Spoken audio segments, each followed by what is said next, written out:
Hello and welcome back to another cottage renovation video. Dampness in buildings can be a real issue, leading to mould and structural problems. So in a bid to combat that, I shall be applying some limerender and share with you some ways which you can help combat mould and dampness in your home.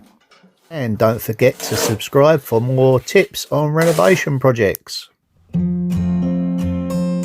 Now, a good place to start if you've got damp in your walls is assess the exterior. That means looking at your roofs, your gutters, your windows and your walls. Are you getting penetrating damp from there? Next is rising damp. This occurs when moisture from the ground rises up through the walls via capillary action. Some of the signs are tide marks on the walls, peeling paint and salt deposits. Possible solutions: installing a damp-proof course or using breathable material like lime plaster to allow the moisture to evaporate. Next we have condensation. This results from moist air condensing on cooler surfaces. Some of the signs: water droplets on windows, mould growth and nasty odours. So how do we minimise that? Well, improving ventilation, using dehumidifiers and ensuring adequate heating can go quite a way to combating this problem.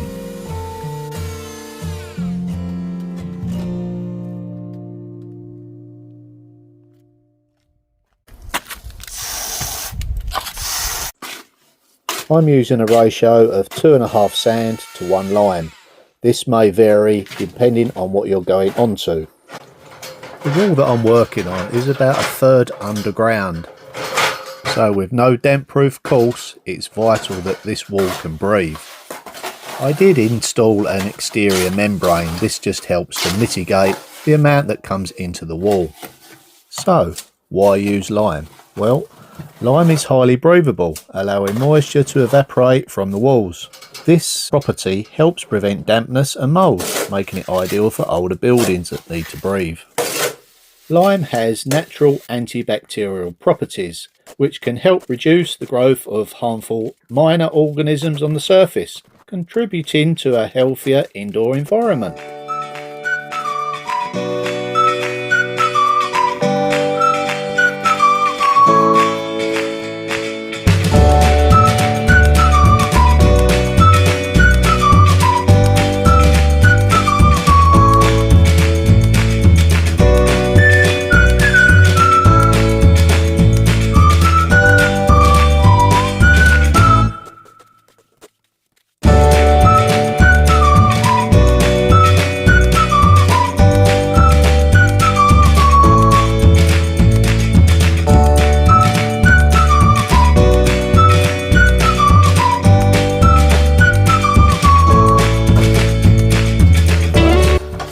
There's a hole in my bucket.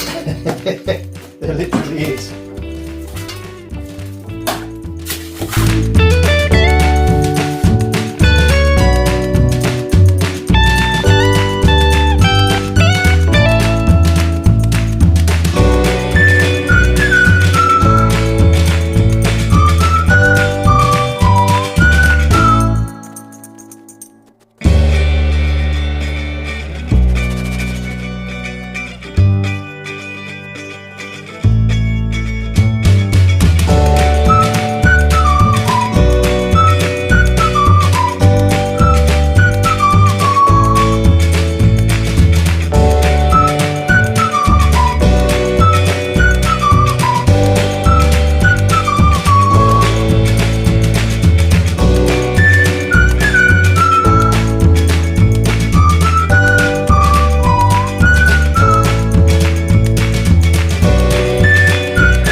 So, how does lime fare as an eco-friendly material? Well, the lime production requires less energy compared to cement, resulting in a lower carbon emission.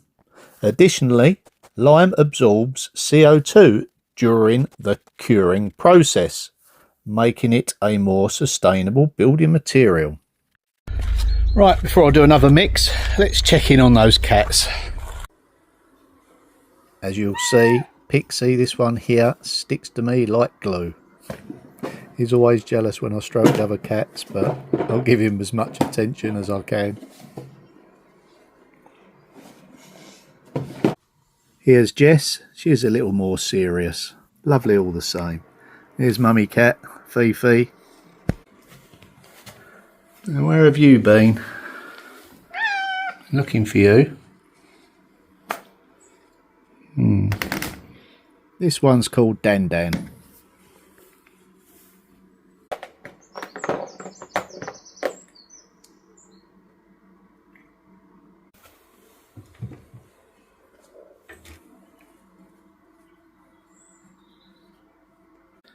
Yeah, it's always nice to take 5 or 10 minute break, check in on the cats, have a stroll around the garden.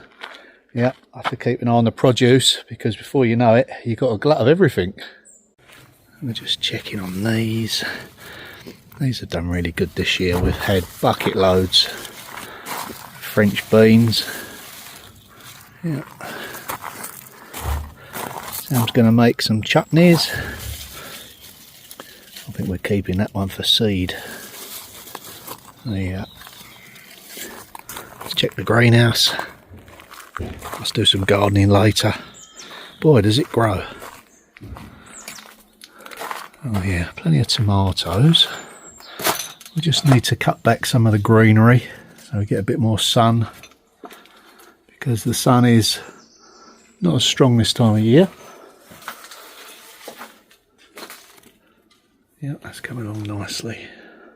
So yeah, Tom's done a great job in the greenhouse this year. Again, we've had bucket loads of tomatoes. We've got chilies growing here. It's been very productive this year, considering how much time I've actually spent doing it. So a big thank you to Tom and Sam. You only get certain opportunities and windows throughout the year to do these jobs, and if it passes, sometimes you can't get back on top of it. It's just like the garden really, with the brambles. They've kind of overtaken again the garden in certain areas, so it's just a case of damage limitation with the brambles. You know, you can't be everywhere at once.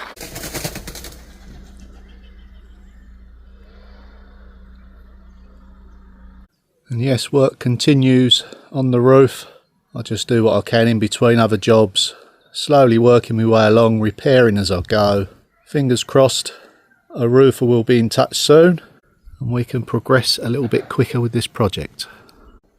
Also be repairing the stonework to the wall here, and I dare say the gutters will need emptying as well. Very important when you're trying to eliminate moisture and water ingress into your walls. Check your gutters, downpipes and any other source of water that might be getting its way into your wall. I think that's the best thing you can do when you've got a big project. Yeah, aim at achieving certain areas start to finish, but when you've got so many emergencies, sometimes you just have to go around and patch them up and then come back to them. It's just the nature of what it is. You know, if you've got a big wallet and you can just chuck money in it, yeah, get some people in to help, but that's not always the case, is it? Sometimes you just got to do the best you can. So just on the front here, on the pointing, you can see where they've used cement over the clay. When the cement comes away, it takes a significant portion of the clay with it. It's just not fit for purpose. So it's all got to come out, raked out and pointed up with some lime.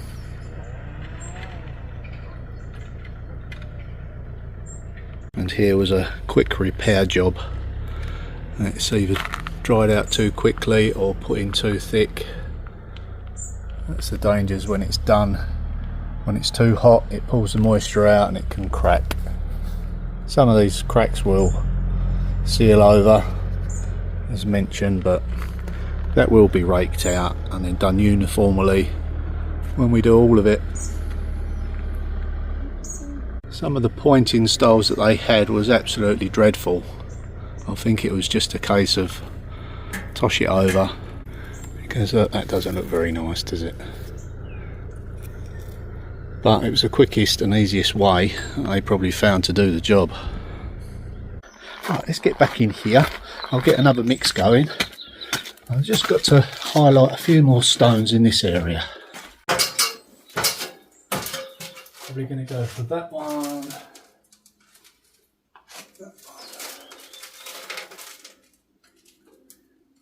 It's hard to see sometimes, especially when you're close up. Before you know it, you've covered the stone. It's only just to pick up the stonework so it doesn't look too bland. Some are more prominent and stick out more than others. I can go for that one. Just random, you know, if it looks too contrived, it'll start to look too contrived. Just like to keep me off cuts of plasterboard. It's handy as chalk really. It's for marking things.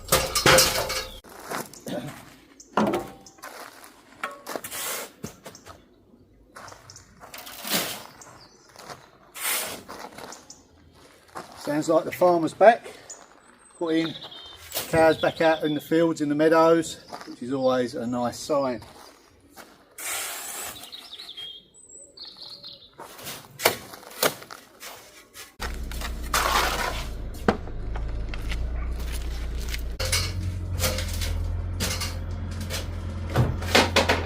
Upon the initial mix, let it stand up for 20-30 minutes. It'll absorb all that extra moisture and you'll get a nice consistent mix then. This is just a little bit too wet to use.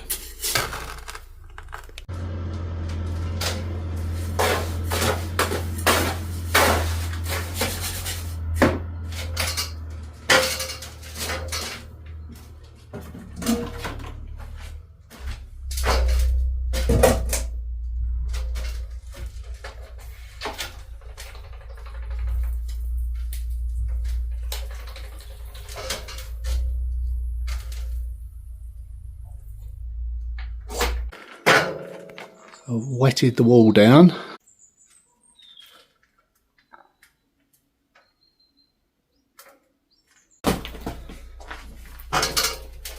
Just clean these up a little bit.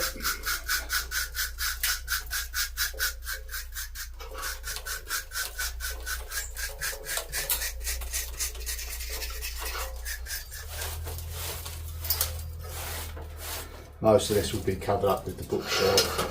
But we still want it to look nice and clean and fresh. We've got a bit more blending in to do at the bottom there.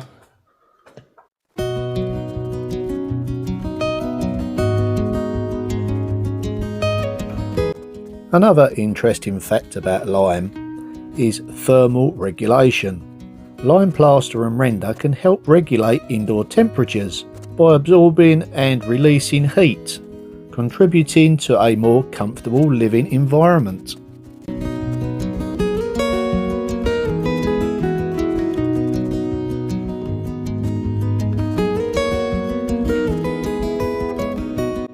Next is colour and finish. Lime can be mixed with natural pigments, giving a wide variety of colours. It can also be finished with various smooth to rough surfaces, depending on your architectural style.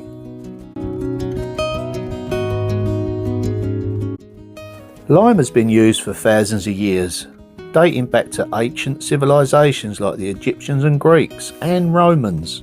The Great Pyramid of Giza contains lime mortar, showcasing its long-lasting durability.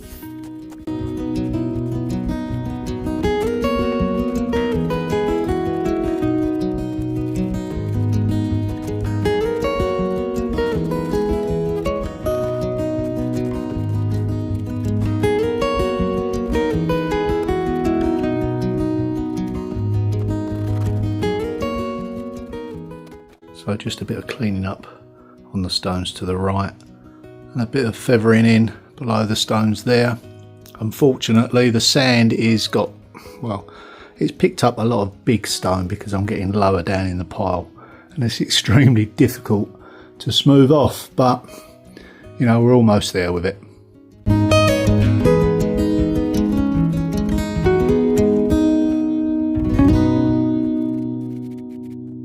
And don't forget, if you've got any helpful hints and tips on minimising damp in old buildings or new, just leave us a comment. It's always nice to read through them and be educated. So, after hearing all the possible benefits of using lime, maybe consider it in your upcoming renovation. A few other things to consider. Lime is probably double the price of cement, and you will need to wear the adequate safety equipment, dust masks, gloves and glasses. So if you enjoyed the content and you'd like to support the channel, it can be done various ways. Buy me a coffee and become a Patreon. Or why not treat yourself to some merch? It all helps grow the channel. And of course, without your views I couldn't have made it this far, so big thank you to everyone. Well, could lime be the answer to your damp problems? Let me know if you've had damp issues in your property and you've had them rectified with lime. It's always nice to hear those positive stories. And equally, let me know if you've got a damp problem caused by concrete and cement. Maybe we can all learn some lessons from it. Don't get me wrong, cement, concrete has its uses and its places in building modern buildings. Not always necessarily in older buildings. You know, cement is stronger than lime, but it doesn't move and flex like lime does. So pros and cons for where you use it and what you use it for.